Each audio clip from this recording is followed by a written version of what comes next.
Hey you guys, thank you guys so much for tuning in to another one of my videos.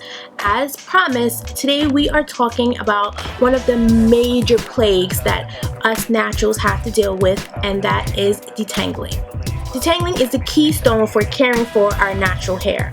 Whether we are detangling before, during, or after we wash our hair, before styling, and after we remove a hairstyle, we are all sentenced to an extended amount of time detangling our hair. So today I wanted to share some steps that has helped me cut down on the time spent detangling, as well as aided my hair journey and have promoted length retention and fuller, more dense head of hair. And I'm so excited to just share with you this information. First things first, I want to talk about sectioning our hair. Now, when it comes to tackling a head of hair, to avoid being overwhelmed and getting frustrated, it's best to section our hair into smaller, more manageable areas. Most of us as naturals have various textures all over our hair. A lot of times the front tends to be a bit more looser, whereas the middle section is often the more denser, more kinky, curly part of our hair, and then the nape area oftentimes is problematic and prone to breakage.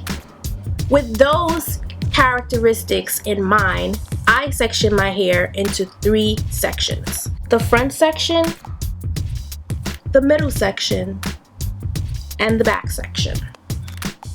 Whether it's for detangling, washing, styling, I found it to be the best way to section my hair to get the best results for whatever style I intend to put my hair in. These sections allow you to cater to what your hair needs. It allows you to put the right amount of product that section may need. I tend to need more product in the middle section since it's more dense and it's more full, whereas the front of my hair that's looser, I use less product to avoid it from weighing down my hair. And when each standalone section performs at its best, you get a consistent, more predictable result from your style. Tip number 2.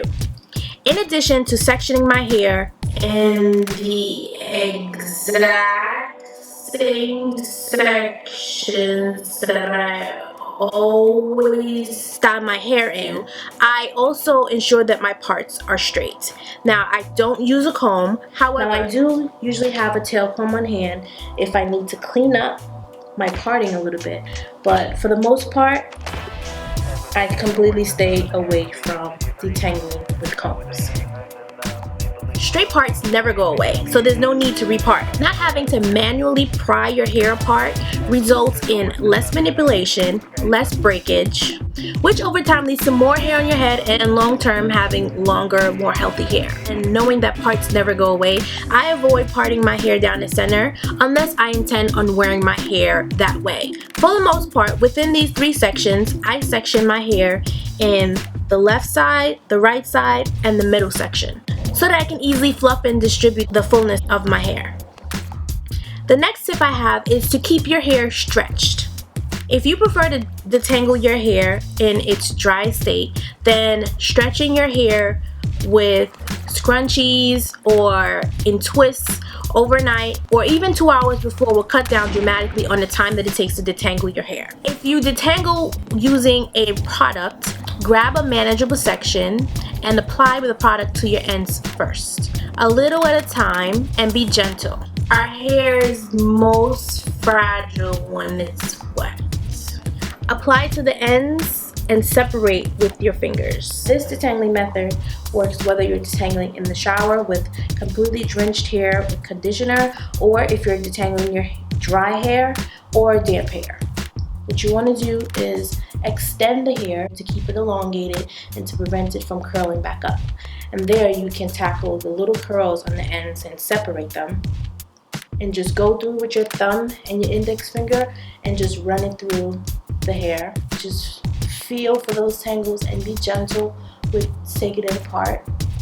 Now, if you find you have a knot on your hair, separate that area from the rest of the hair and just go through and just pick that knot apart. And the knot is usually caused by having a shed hair that is wrapped around the hair that are free. So this section has been detangled, but just to make sure I don't have any knots or hair that I missed, I'm just going to pull it apart.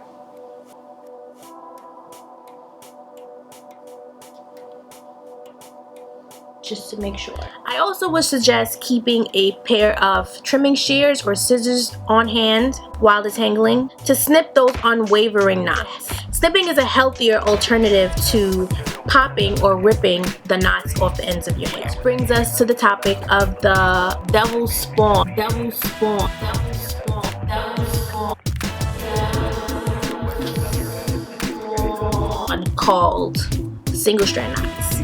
To maintain a head of hair free of single strand knots, it's an ongoing process.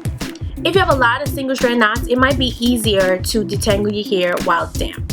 I would suggest spritzing your hair all over with some water and letting it absorb for about 10 minutes before tackling those ends. Or you can also use a light oil such as coconut oil, jojoba oil, sweet almond oil, or extra virgin olive oil. Using the same exact sections that you use to style your hair each time, that makes it easier when monitoring your single strand knots. I like to go section by section and do a search and destroy method, which is basically exactly what it sounds like.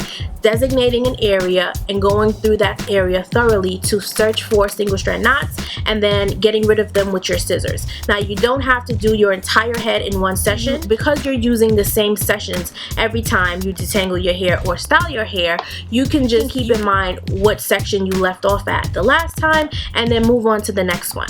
That way, over a period of, let's say, a few weeks or a month or so, depending on how often you wash your hair, you should be rid of single strand knots. And that should make it easier to avoid getting more in the future. Now, as you may notice in this clip, I haven't added any water or oil to my hair, and that's because my hair is properly moisturized and preserved underneath my wigs. So there is no need to add any additional product while detangling my hair in its dry state.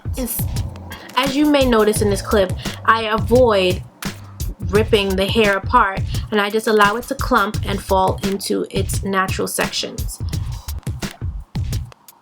Now, if your hair still has a lot of definition while you're detangling your hair, you might be tempted to grab a comb to comb out that texture.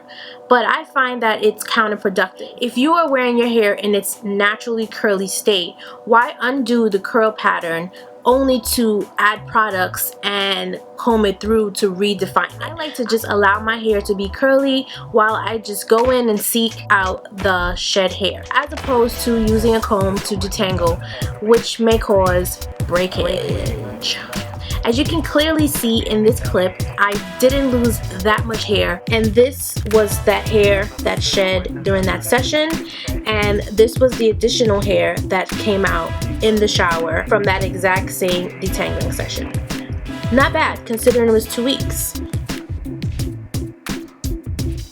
So, to summarize, the detangling process is key. It's a major key to having the best results when you style your hair. A wash and go, a twist out, or a braid out, you must properly detangle your hair using your fingers. Using a comb only disturbs your pattern, and if you're going to add some kind of uniform texture, uniform pattern to your hair, it doesn't make sense to remove it, only to just add a new one. That's just my opinion. So let me know down below how you detangle your hair. Do you detangle your hair dry? Do you detangle your hair in the shower? Do you feel that using a comb gives you better definition? Comment down below and let me know. Like and share this video for someone that you know, and give this video a thumbs up. I think I covered all my bases on detangling. I have enjoyed our correspondence about the different ways that we care for our natural hair. I do have more simple, practical steps to share with you guys on how to get the best results and styles out of your natural hair. Stay tuned for more videos in this natural hair series. Bye-bye.